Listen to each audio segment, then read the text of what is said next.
அன்பு தம்பி விஜய் அவர்களுக்கு அடக்குமுறைகளுக்கு எதிரான ஜனநாயக அமைப்பு தனது மனமார்ந்த வாழ்த்துக்களை தெரிவித்துக் கொள்கின்றது. எங்களது இரத்த உறவான ஈழ தேச மக்களின் மருமகனான அன்பு தம்பி விஜய் அவர்கள் தமிழகத்தில் முதலமைச்சராக ஆட்சியில் அமர்வதை மிக்க மகிழ்ச்சியோடு வரவேற்கின்றது. அனைத்து தடைகளையும் எல்லாம் வல்ல இறைவன் துணை நின்று அவரை முதலமைச்சர் ஆசனத்தில் இருத்த மனதார பிரார்த்திக்கின்றோம். அன்பு தம்பி, எங்களது இரத்த உறவு இதுவரை காலம் இருந்த அனைத்து முதலமைச்சர்களை தாண்டியும் ஈழதேச மக்களினுடன் பின்னி பிணைந்த உரிமை உள்ள உறவு தம்பி ஜோசப் விஜய் அவர்களது உறவு. எங்களது மக்கள் பட்ட துன்பங்கள் அணுவணுவாக தெரிந்து வைத்திருப்பவர் எங்கள் தம்பி விஜய். ஈழதேச மக்களுக்கு நடந்த இலங்கை அரச படைகளால் நடந்த அனைத்து கொடுமைகளையும் அணுவணுவாக கண்ணால் பார்த்திருந்து வளர்ந்தவர்தான் எங்கள் அன்பு தம்பி விஜய். எங்களது மக்களுடைய எதிர்பார்ப்புகள் எல்லாம் 2009 மே 18க்கு பின்னரான நாட்களில் நடைபெற்றிருந்த அனைத்தையும் கண்ணால் கண்டிருந்தவர். 2008ஆம் ஆண்டு போராட்டம் நடந்து கொண்டிருக்கும் பொழுது அனைத்து தம்பி விஜயன் கிளப்புக்களும் ஆதரவளித்து போராட்டத்தை அதாவது யுத்தத்தை நிறுத்த வேண்டும் என்று ஒரு வலிமையான கோரிக்கையை அனைவரது ஆதரவோடும் வைத்திருந்தவர் அன்பு தம்பி விஜய். இன்று வரைக்கும் தொடர்ச்சியாக எங்களது மக்கள் பாதிக்கப்பட்டு படும் அவலங்களை கண்ணால் பார்த்து கொண்டிருப்பவர்தான் எங்கள் அன்பு தம்பி விஜய். எங்களது மக்களுக்கு இலங்கையில் நடந்த அநியாயங்கள், படுகொலைகள், சொந்த காணியில் இருந்து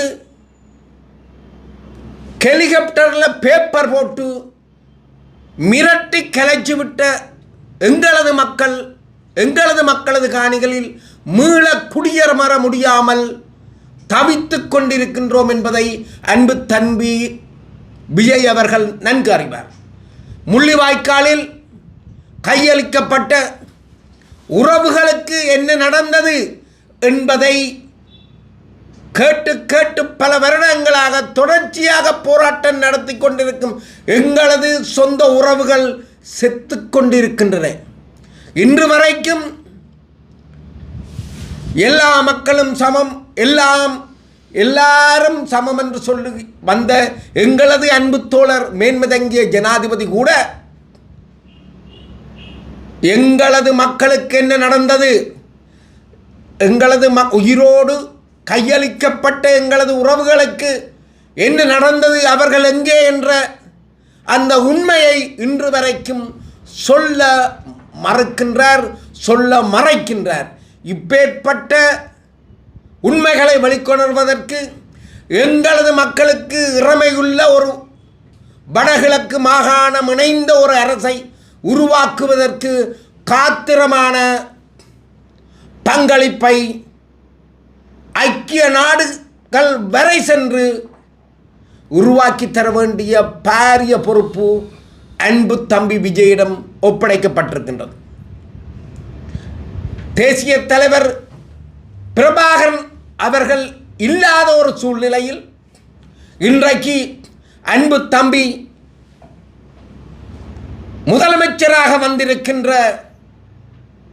முதலமைச்சராக தமிழக மக்கள் எல்லாரும் தெரிவு செய்து அளவு கடந்த ஆதரவு கொடுத்து வந்திருக்கின்ற அந்த மகிழ்ச்சி நிறைந்த செய்தி எங்களுக்கு பெருத்த ஆறுதல் தருகின்றது.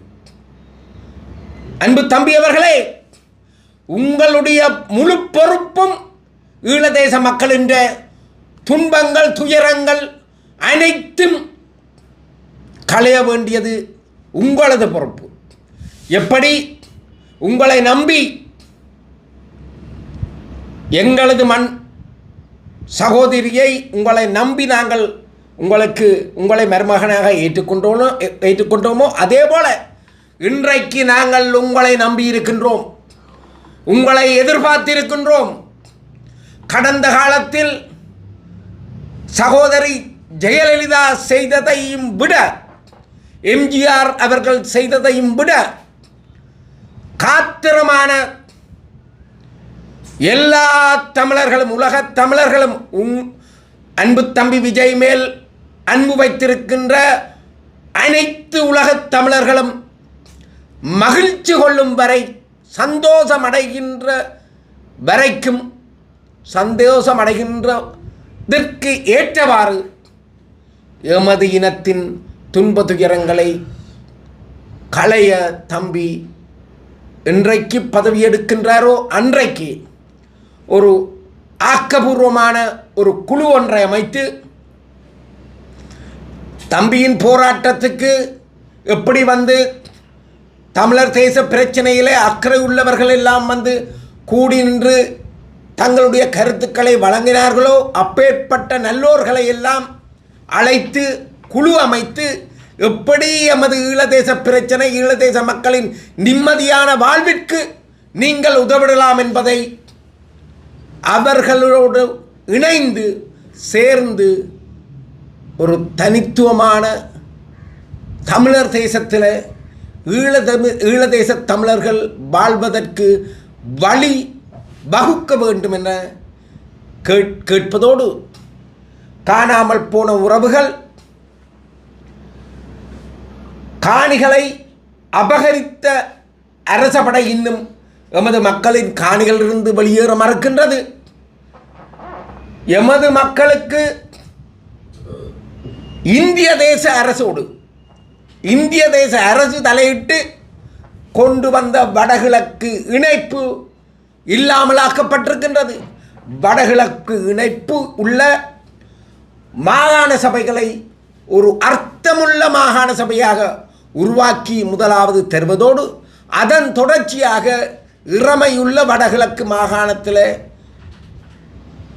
உலகமெல்லாம் வாழுகின்ற மக்கள் எப்படி சுவிஸ் நாட்டில் தனித்துவமாக வாழ்கின்றார்களோ அதே போல இலங்கை மக்களும் தனித்துவமாக வாழக்கூடிய சூழ்நிலையை இலங்கை இந்திய அரசுக்கு இருக்கின்ற அந்நியோன்னிய உறவை பயன்படுத்தி முன்னெடுக்க வேண்டும் எனவும் அடக்குமுறைகளுக்கு எதிரான ஜனநாயக அமைப்பு கேட்டுக்கொள்கின்றது. விஜய் தனது தேர்தல் வாக்குறுதியிலே இலங்கை இந்திய மீனவர் பிரச்சனைக்கு கச்சதீவை மீட்பதுதான் ஒரே வழி என்ற ஒரு கருத்தை முன்வைத்திருந்தார். இப்போது முதலமைச்சராக வரப்போகிறார். இந்த கச்சதீவு வாரம் தொடர்பில் நீங்கள் பார்க்கிறீர்கள்? கச்சதீவு ஏற்கனவே இலங்கைக்கு உரித்தானது என இந்திய தேச அரசு நன்கு பரிசீலனை செய்து கையளிக்கப்பட்டதுதான் கச்சதீவு.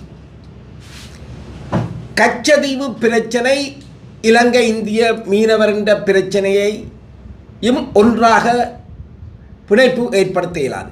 இந்திய மீனவர்கள் தவறான முறைகளில் இங்கே மீன் பிடிப்பதும், அத்துமீறி வடகிழக்கு மாகாண தமிழர்களுக்கு சொந்தமான கடல் பிரதேசத்தில் மீன் பிடிப்பதும், தவறான முறைகளில் மீன் பிடிப்பதும், தொடர்ச்சியாக வடகிழக்கு துன்பப்பட்டு துயரப்பட்டு இப்போதான் வாழ முனைப்பு எடுக்கின்ற இந்த வேளையில் இந்திய மீனவர்கள் இலங்கை மீனவர்களின் விலையெல்லாம் அறுத்து கொண்டு போவதை எல்லாம் கவனத்தில் எடுத்து இந்திய மீனவர்களுக்கு தடை செய்யப்பட்ட முறையில் மீன் பிடிப்பதை உடனடியாக கட்டுப்படுத்த வேண்டும்.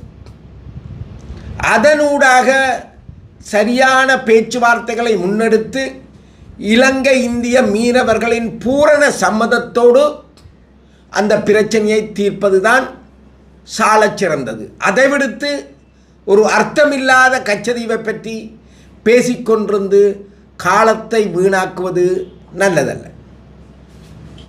நடைபெற்று முடிந்த தமிழக சட்டமன்ற தேர்தலில் தமிழக வெற்றிக் கழகம் முன்னிலை பெற்றுள்ள நிலையிலே விஜய் அவர்கள் தமிழக முதலமைச்சராக பொறுப்பேற்க உள்ளார் என்று பெரிதும் எதிர்பார்க்கப்படும் நிலையில்